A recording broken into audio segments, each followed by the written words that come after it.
jobs in making sure airliners are safe to travel in when they perfectly easily could do, then surely people should be going to jail. The people... I just want to say one thing. The people who own Boeing, they don't fly in Boeings, they fly in Learjets, so they don't have to worry about anything. Yes, the Gulfstream and things like that. Absolutely right, Mark. Okay, anyway, so let's just have a look now at the repercussions from it literally just happened, hadn't it, as we came on air last week, Martin, over in Christchurch.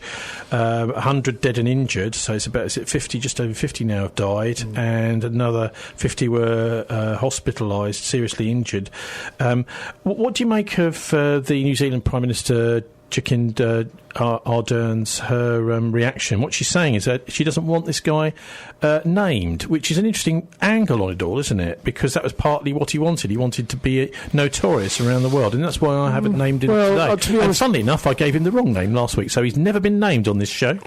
Well, I must admit, I mean, she can say as a sort of moral statement by her that I'm not going to name him in the Parliament and all the rest of it. But of course, there's going to have to be a court case, and then the court case, we're going to have to find out what actually happened, because of course the question with this, as with all such attacks, is did he act alone?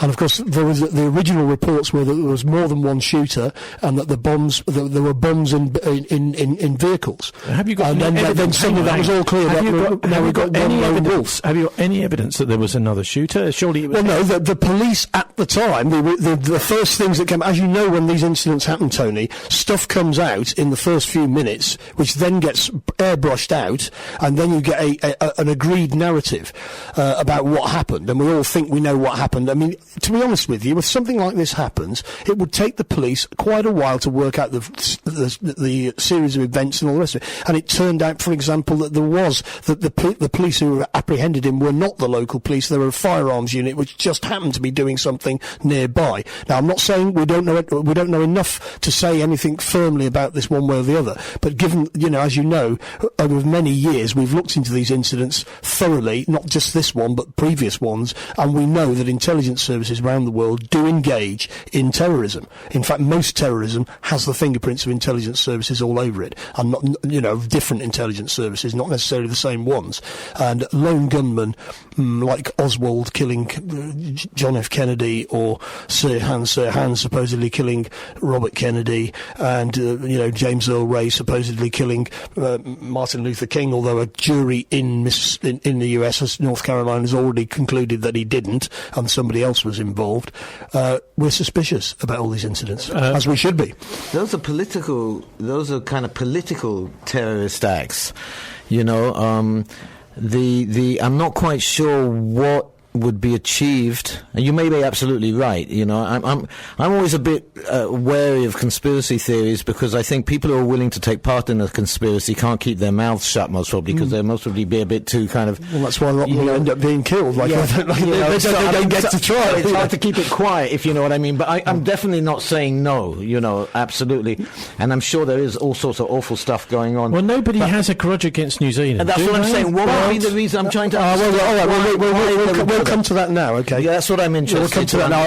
I'm sure Tony will So we've got a couple of incidents of bomb threats in New Zealand. Now, this is an Israeli autistic man who has been sentenced to 10 years in jail for making thousands of bomb threats in New Zealand and other countries during 2016 and 2017. But more seriously, the Israeli Prime Minister in December 2016 told New Zealand's Foreign Minister that support for a UN resolution condemning Israeli settlement building in the occupied territories would be viewed as a declaration of war, according to reports in the Israeli media. The Israeli PM has made these threats, so nobody apparently is threatening New Zealand apart from Israel. Well, why might that be, Martin? Well, in Christchurch, during the earthquake some years ago, local police arrested Israeli intelligence agents who were trying to steal the identities of victims so that they could use that for, creating New Zealand passports, which their agents could then use around the world. And that's at the time the Israeli government were fed up, and they withdrew their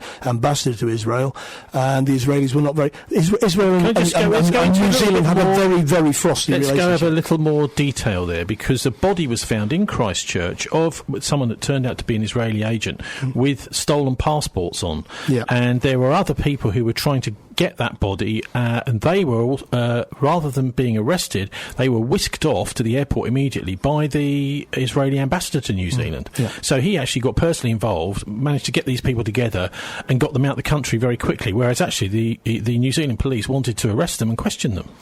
Yeah. Now, when incidents like this happen, Tony, we've got to, you know, what's the point of Charlie Hebdo. What's the point of the New Zealand passports? Well, no, New Zealand has got a fantastic reputation in the world as being a sort of fair country with no enemies. And if you're a Mossad, you want those passports so you can go around the world pretending to be who you're not. And that's not the only case of Israeli agents trying to steal New Zealand passports. And the New Zealanders have caught them out a couple of times and are pretty fed up with it, because obviously also they like Canadian passports as well, because of the same reasons. Which passport? Canadian, yeah, Canadian exactly. Passport. The same reasons. Good, healthy passport gets you into any country. That's kind right. of. I mean, the guys that carried out the assassination on the Hamas guy in Qatar or whatever it was, in Dubai. I mean, they were all using passports, false passports basically. And it's very important, if you're going to carry out assassinations and so on, that you've got false identities to use. They're not false. What makes them real identities? They're not forgeries. They're real identities, and that's what makes them so powerful. Yeah. That's the idea, because penny's dropping now, so that's why they were at the earthquake, because these were real people. Yes. And they could use those identities, just pretend that they hadn't died. It's like a Hollywood movie, somebody who takes the name off a grave. One of the other things they did in New Zealand is they found people who were disabled and unlikely ever to travel, people who lived in wheelchairs and were housebound, and they applied for passports in their name, pretending to be those people, and they were caught again by the New Zealand police. And, that's the way the world is. And therefore the motive to become false flag terrorism isn't just conspiracy theory. I'm afraid it's been going on for a long time. The Gladio networks in Western Europe, which we've talked about quite a lot on this show, Fernando Imposimato, who's the head of the Italian Supreme Court, wrote a book coming out in 2012 called La Repubblica dei Stragi Impuni, and he was the head of the Italian Supreme Court, pointing the finger firmly at NATO intelligence services for the bombing of Bologna, the assassination of Prime Minister Aldo Moro, the bombing of Piazza Fontana in 1969.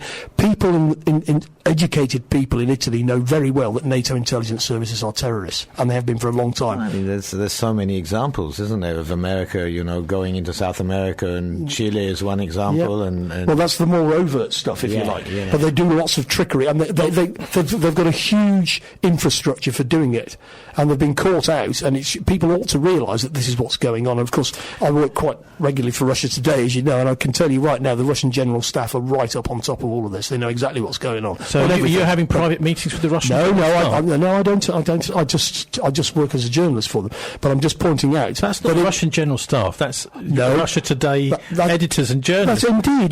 But I'm pointing out that if you look at the statements by the Russian General Ivashov, who was in command of the Russian armed forces on 9/11, is out there on the record saying we know what happened there. That was carried out by the US one thing that forces. is not deniable in any way is the fact that at the same time as this attack in Christchurch, Israel was striking 100 targets in Gaza in response to rockets fired at Tel Aviv. The Israeli army assessed that militants mistakenly fired rockets at Tel Aviv during maintenance work. 2 rockets. Yep, and in exchange, 100 went the other way. Can you just tell us what you make of that sort of thing? I mean, I can remember there was an attack, just a minute, Martin, it was in Georgia, wasn't it? Actually, no, South Ossetia, at the same time as against the Russians, at the same time as the opening ceremony of the Chinese Olympics. So when there's a massive event that's going on that everyone's watching, sometimes something else is going on behind the scenes, and that was the case in Christchurch. At the same time, there was a 100-target rocket attack on Gaza, which we heard virtually nothing about. Well, I don't think you can. I mean, there may be a linkage there, but I mean, the real point is that the message is being sent by the gangster elite in Israel is you don't mess. We will put concrete boots on you if you cross us. And I think the New Zealand intelligence services may also have been implicated in some of this. It's not clear that they are entirely on the right side anyway. They're part of the Five Eyes setup. Jacinda Ardern is obviously a decent person, but she doesn't necessarily control her own intelligence services. Before we leave Gaza, what do you make of what's happening there, Mark? That's a big question. Can you be more specific? Well, some call it a place where there are literally tens of thousands of terrorists. Others say it's more like a concentration camp. No. Everywhere there are terrorists. They're just terrorists just went and massacred a bunch of people in Christchurch, and we got terrorists all over the place. And there are going to people who will be willing to use violence in Israel, in Gaza, in Lebanon, and London, and in Bristol. Okay, so that's things. But Gaza is undoubtedly on the edge of being a concentration camp. It has been under siege for 12 years. It is, according to the UN reports, and anybody who's been there and seen it, uninhabitable.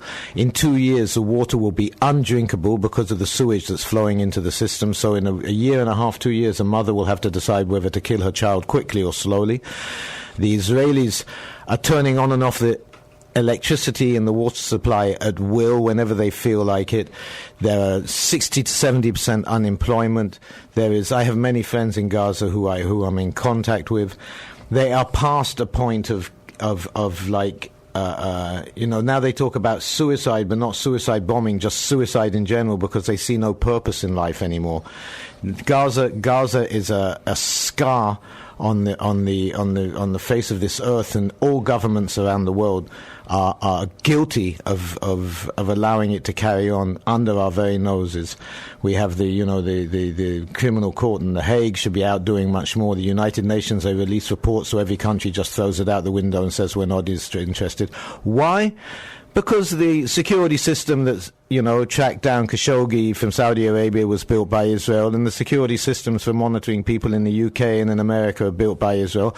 They want these toys, and they don't care. And if it's convenient, and it's kind of a white imperialist male piece of madness going on. Instead of dealing with the world and the problems that are coming, they kind of pulling us back to the 19th and the 20th century. But it's not just Israelis doing this. No, not just Israelis. I noticed there's a story in The Guardian this week, UK, US and Israel's surveillance obsession. So this is a fantastic amount of spyware being sold by the Brits. Human rights fury as UK licenses £75 million of spyware exports. The abuse of technology by autocratic regimes is being ignored, say campaigners. Well, yeah, it's definitely... It takes two to tango. Israel can only do what it does with impunity in Gaza because of the rest of the world, and specifically governments in the West or Western-style governments allow them to get away with it. Everybody's, in there trying to make a buck and use their new technology, and spyware is cool stuff to make and easy to make. It's just simple technology that armies... We have to remember that armies have been receiving budgets to develop computer technology from the 70s and the 60s and the 50s. They are way ahead of the curve. A lot of the people come out of the armies. It's very common in Israel. It's going to be common in the UK, common in America. They leave the armies with masses of knowledge. They're 25 years old. They're picked up by high-tech companies. Their brain power is put to use, and people go out there and exploit the situation. But we're sleepwalking into some kind of 1984 world.